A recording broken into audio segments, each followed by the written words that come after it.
રાજકોટ જિલ્લાના ધોરાજી ખાતે પોરબંદરના પૂર્વ સાંસદ વિઠ્ઠલભાઈ રાદડિયાની 5મી પુણ્યતિથિ નિમિત્તે રક્તદાન કેમ્પ યોજાયો।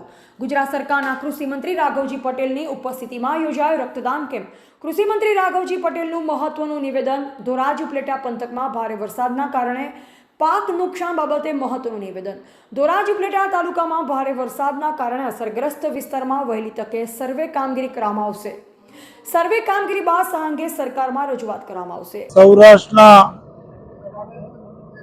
મજબૂત ખેડૂત આગેવાન સ્વર્ગસ્થ વિઠ્ઠલભાઈ રાદડિયાની પુણ્યતિથિની ઉજવણી આજે સમગ્ર સૌરાષ્ટ્ર અને ગુજરાતમાં સહકારી ક્ષેત્ર, પંચાયત ક્ષેત્ર અને અમારા લેવા પટેલ સમાજના જુદા જુદા મંડળો દ્વારા ઉજવણી કરવામાં આવી રહી છે। એમાં જેવા રક્તદાન કેમ્પ અને અન્ય સેવાકીય કાર્યક્રમો દ્વારા આ કાર્યક્રમની ઉજવણી સમગ્ર સૌરાષ્ટ્ર અને ગુજરાતમાં થઈ રહી છે। ત્યારે આજે હું કાલાવડ જામકંડોરણા થઈ અને અહીં આવ્યો છું હાજરી આપવા માટે। અને અહીંથી હજી હું ઉપલેટા જવાનો છું અને ત્યારબાદ ઉપલેટા અને ધોરાજી તાલુકાના અતિવૃષ્ટિગ્રસ્ત વિસ્તારોની મુલાકાત લઈ અને પરિસ્થિતિનું નિરીક્ષણ કરી જાત માહિતી મેળવવાનો છું। અધિકારીઓ સાથે બેસી પ્રશ્નોની ચર્ચા કરી અને હકીકતો મેળવવા માટે આજે હું આવ્યો છું। સાહેબ, ઉપલેટા અને ધોરાજી પંથકમાં બહુ વરસાદ થયો,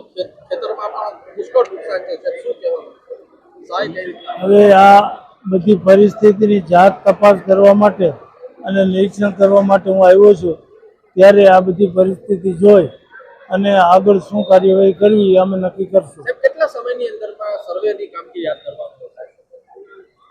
જેમ બને એમ ઝડપથી આ કાર્યવાહી હાથ ધરવામાં આવશે। રિપોર્ટર નયન રાવ, રાણી સંબંધ, ભારત ન્યૂઝ, ધોરાજી, રાજકોટ।